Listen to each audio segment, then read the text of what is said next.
বিক্রম আর এলাকে একসঙ্গে দেখেই রেগে গিয়ে বিক্রমের গলায় দাঁত ধরলো গোরা। হ্যাঁ বন্ধুরা, এমনটাই দেখা যাবে। তাই সম্পূর্ণ জানতে ভিডিওটিতে লাইক দিয়ে চ্যানেলটা সাবস্ক্রাইব করে দেখতে থাকুন। গল্পের শুরুতেই দেখা যাবে এলা গোরাকে বলছে, নিন, আমি সইটা করে দিয়েছি, এবার আপনিও সইটা করে দিন।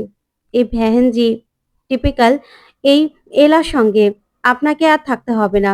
এলার কাছ থেকে আজকে থেকে আপনার সারা জীবনের জন্য মুক্তি হয়ে গেল মিস্টার সেন। তখন গোরা তাকিয়ে থাকে এলার দিকে। ওইদিকে দেখা যাবে মেঘনা খুব কষ্ট পাচ্ছে আর বলে, ওদের তো কিছুতেই আমরা এক করতে পারলাম না, সেই ডিভোর্সটা কিছুতেই আটকাতে পারলাম না। তখন রিমু বলে, দাদাভাই তো ভালোবাসে কিন্তু বলতে পারে না। তখন ক্রিস বলে, জানা, তুই গিয়ে বলে দে। এই নিয়ে ওদের মধ্যে ঝামেলা হয়ে যায়। তখন দাদু বলে, আমরা নিজেদের মধ্যে ঝামেলা করে কি হবে? ওদের দুজনের না আমার মনে হয় কি ভালো থাকার জন্য ডিভোর্সটা হয়ে যাওয়াই ভালো। তখন দীপ্ত বলে, দাদু ভাই, এটা তুমি কি বলছো? তখন দাদু বলে, হ্যাঁ, অনেক সময় আলাদা হলে বোঝা যায় যে তার কদরটা কত বেশি। তখনই নেহা সেখানে চলে আসে আর এসেই বলে, দাদু, আপনি এখনো বৃথা চেষ্টা করছেন। শুনুন, এলা আর গোরা কোনোদিনই মেড ফর ইচ আদার ছিল না, আর ওরা এক আর হবেও না। ওদের ডিভোর্স হয়ে গেছে। ওদেরকে না বৃথাই আপনারা চেষ্টা করছেন এক করার, কারণ ওরা কোনোদিনও একসঙ্গে থাকার চেষ্টাই করেনি। তাই শুধু শুধু কেন এগুলো করছেন? মেড ফর ইচ আদার তো আমি আর গোরা, আমাদের ১ সপ্তাহের মধ্যে বিয়ে হবে। ধুমধাম করে বিয়ে করব। প্রথম থেকে গোরাই তো আমাকে ভালোবাসে। তখন এই কথাগুলো শুনে দাদু হাসতে থাকে। ওইদিকে মেঘনা প্রচন্ড রেগে যায়। তখন নেহা বলে, তাই দাদু, ওদেরকে না এক করার চেষ্টা করবেন না আপনি। তখনই মেঘনা রেগে আসে নেহাকে মারতে। তখন দীপ্ত মেঘনাকে ধরে ফেলে আর বলে, কি করছো তুমি? দাঁড়াও না। তারপর দাদু বলে, তোমার কি মনে হয় যে বিয়েটা এমনি এমনি ছেলে খেলা? বিয়েটা না ৭ জন্মের হয় নেহা। বুঝতে পেরেছো? তুমি সবকিছু বুঝেও কেন যে অবুঝের মতো করছো আমি তো সেটাই বুঝতে পারছি না। তখন নেহা বলে, শুনুন দাদু, ৭ জন্ম বলে না কিছু হয় না। তখন দাদু বলে, তাই নাকি? তুমি সবকিছু বুঝতে পারছো? তোমার কি মনে হয় গোরা দাদুভাইয়ের জীবনে তোমার কোনো জায়গা আছে? না, গোরা দাদুভাইয়ের জীবনে শুধুমাত্র এলার জায়গা আছে। এলার জায়গাটা না তুমি কোনোদিনও নিতে পারবে না। তখন নেহা বলে, আপনি আমাকে চ্যালেঞ্জ করছেন দাদু? তখন দাদু বলে, হ্যাঁ মনে করো তাই। তোমাকে আমি চ্যালেঞ্জ করছি। তুমি কোনোদিনও এলার জায়গাটা নিতে পারবে না। গোরা দাদুভাই ওর জীবনে এলা ছাড়া কাউকে আর জায়গা দেবে না। তোমাকে আমি বলে দিচ্ছি, তুমি যতই চেষ্টা করো না কেন গোরা দাদুভাইয়ের সঙ্গে তোমার কোনোদিনও বিয়ে হবে না। তখন এই কথা শুনে নেহা প্রচন্ড রেগে যায়, মনে মনে বলে, এবার দেখুন আমি কি করি। ওইদিকে গোরা এলার দিকে তাকিয়ে থেকেই তারপর নিজেও ডিভোর্স পেপারে সইটা করে দেয় আর এলাকে সেই কাগজটা দিয়ে বলে, নিন, আজকে থেকে আপনিও মুক্তি। আপনাকেও আমি মুক্ত করে দিলাম। এখন থেকে আপনাকেও আমার কথা শুনতে হবে না। আপনি নতুন জীবন শুরু করুন। নতুনভাবে নিজের জীবনটা সুন্দর করে সাজান। এই কথাগুলো ভাবতে থাকে, বলতে থাকে। তারপর দেখা যাবে বিক্রম বলে, এবার চলুন, তাহলে আমরা কোর্টে যাই। কোর্ট থেকে কি রায় আসে এবার সেটারই অপেক্ষা। তারপর দেখা যাবে কোর্ট থেকে ওদের ডিভোর্সটা হয়ে যায়। তখন এলা আর গোরা একসঙ্গে হাঁটতে থাকে। তখন গোরা খুব মন খারাপ করে এলার দিকে তাকিয়ে থাকে আর এলাও। তারপরেই দেখা যাবে সেখানে দাদু আসে আর তখন সেখানে দৌড়ে আসে নেহা। আর নেহা এসেই গোরাকে জড়িয়ে ধরে আর জড়িয়ে ধরে বলে, গোরা, আজকে আমি ভীষণ খুশি। এবার আমাদের বিয়েটা তাড়াতাড়ি হয়ে যাবে। এই বলে গোরাকে জড়িয়ে ধরলেই তখনই এলা এটা সহ্য করতে পারে না। তখন এলার মাথা ঘুরে যায় আর মাথা ঘুরে এলা পড়ে যেতে লাগলে নীরা বলে, দিদি। তারপরেই বিক্রম এলাকে ধরে ফেলে আর ওইদিকে গোরা সঙ্গে সঙ্গে এগিয়ে আসে আর বলে, আপনি ঠিক আছেন তো? তারপরে বিক্রম জল দেয় এলাকে। তখন এলা জল খায় কিন্তু গোরার সঙ্গে কোনো কথা বলে না। গোরা অসহায়ের মতো এলার দিকে তাকিয়ে থাকে। তারপরে দেখা যাবে বিক্রমকে এলা বলে, আমি ঠিক আছি। তখন বিক্রম বলে, চলুন, আপনাকে আমি বাড়িতে পৌঁছে দিই। তখনই নেহা বলে, গোরা, তুমি এখানে দাঁড়িয়ে আছো কেন? চলো, আমাদের তো কত কাজ রয়েছে। তখন গোরা বিক্রম আর এলাকে একসঙ্গে দেখেই বলে, হ্যাঁ হ্যাঁ, চলো, আমাদের তো আবার বিয়ের শপিং করতে হবে, তাই না? চলো আমরা একসঙ্গে চলে যাই। এই বলেই গোরা আর নেহা সেখান থেকে চলে যায়। তখন নীরা তাকিয়ে থাকে। তারপর দেখা যাবে গোরা খুব কষ্ট পেতে থাকে। তারপরেও এলাকে কষ্ট দেওয়ার জন্য নেহার হাত ধরে সেখান থেকে বেরিয়ে পড়ে। ওইদিকে এলা খুব কষ্ট পেতে থাকে। তারপর দেখা যাবে ক্রিস বলে, দাদু ভাই, আমরা তো কিছুতেই ওদেরকে এক করতে পারলাম না। ওরা তো সে আলাদা হয়েই গেল। তখন দাদু ভাই বলে, শোন, যাদের না এক হওয়ার তারা কোনোদিনও আলাদা হবে না। তারা একভাবে না একভাবে এক হবেই।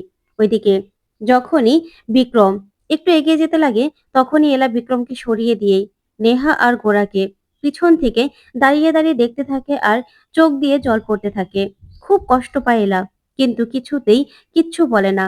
তারপরে নীরা এলাকে ধরে রাখে।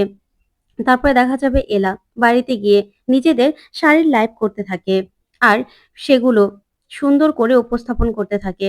তখনই এলার মা সাইড থেকে দাঁড়িয়ে দাঁড়িয়ে দেখে আর মনে মনে বলে, মেয়েটার মনে এত কষ্ট, তারপরেও সব কষ্ট চাপা দিয়ে কেমন করে কাজের মধ্যে ডুবে আছে। ঠাকুর, মেয়েটা কি কোনোদিনও শান্তি পাবে না? মেয়েটাকে কি তুমি শান্তি দেবে না? তারপরে দেখা যাবে সেখানে বৌদির বউ চলে আসে। তখন বৌদির বউ এসে বলে, বাহ, শাড়িটা তো ভীষণ সুন্দর, এই শাড়িটা তো আমিই নেব। ওইদিকে নীরা বলে, এই সাতচুনিটা আবার কেন এসেছে এখানে? তখন এলা বলে, যাই করুক না কেন, তো শাড়িটা প্যাক করে দে, বিল করে দে। তারপরে এলা চলে যেতে লাগলেই বৌদির বউ বলে, কি ব্যাপার এলা, শুনলাম তোমার আর তোমার স্বামী নাকি ডিভোর্স হয়ে গেছে, টিভিতে তো ভাইরাল, তোমাদের নিউজটা না সবাই দেখছে, স্বামীর ঘর তো করতে পারলে না, সেখানে চলে আসতে হলো। তখন এলা বলে, আমি তোমাকে দেখে ভেবেছিলাম কাটা গায়ে নুনের ছিটা দিতে এসেছো, তাই তো? তখনই এলার মা বলে, হ্যাঁ, ওদের আর কি, ওর আর বদির তো এটাই কাজ। তখনই সেখানে বিক্রম চলে আসে আর এসেই বলে, মিষ্টি মুখ করতে হবে না, তার জন্যই আমি তো মিষ্টি নিয়ে এসেছি। তখনই বিক্রম বলে, আমি হলাম অ্যাডভোকেট বিক্রম মুখার্জি। তখন বদির বউ দেখে অবাক হয়ে যায় আর এলাকে বলে, এলা, তোর তো এলাম আছে বলতে হবে, একটা বড়লোক বোর ছাড়তে না ছাড়তে আরেকজন বড়লোককে ধরে ফেললি, তুই এগুলো কি করে করিস রে? আমি তো অবাক হয়ে যাচ্ছি। তখন এলা বলে, শোন, একদম বেশি কথা বলবি না। তারপরে দেখা যাবে সে মেয়েটা মনে মনে বলে, পাড়া শুদ্ধ সবাইকে এই খবরটা দিয়ে এখানে নিয়ে আসতে হবে, এলার মান সম্মান শেষ করতে হবে।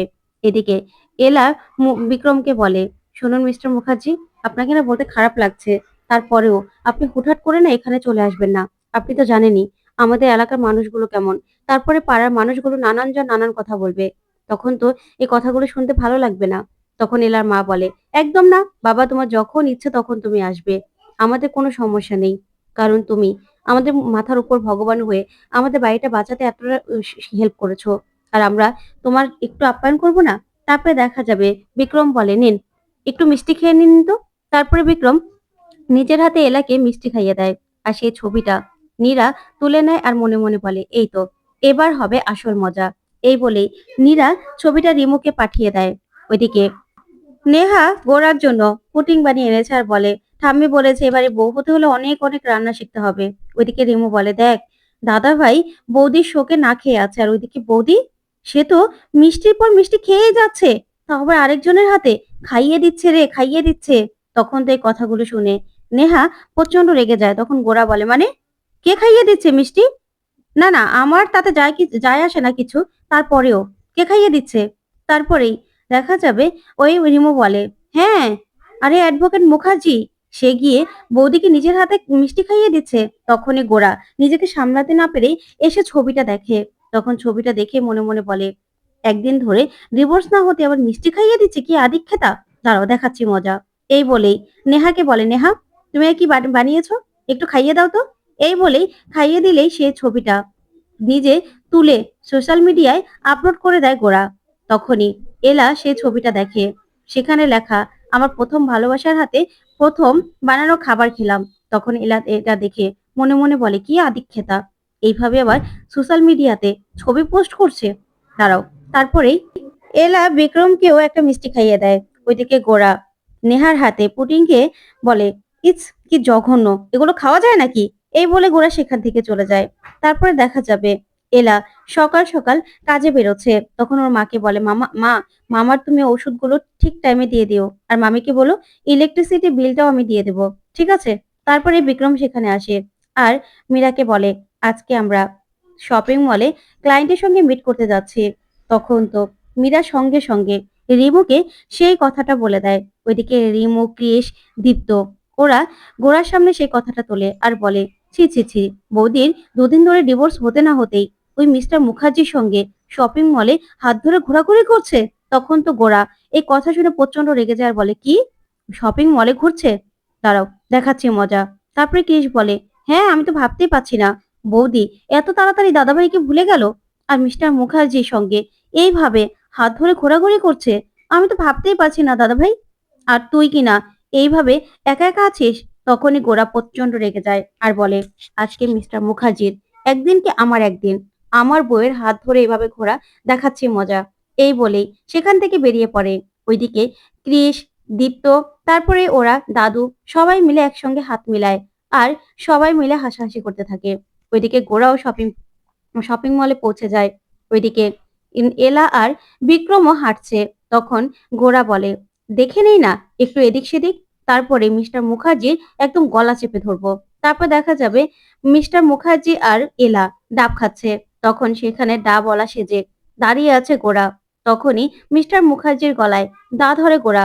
তখনই এলা বলে, মিস্টার সেন আপনি এখানে? তো বন্ধুরা, কেমন লাগলো আজকের আপডেট কমেন্ট করে জানাবেন।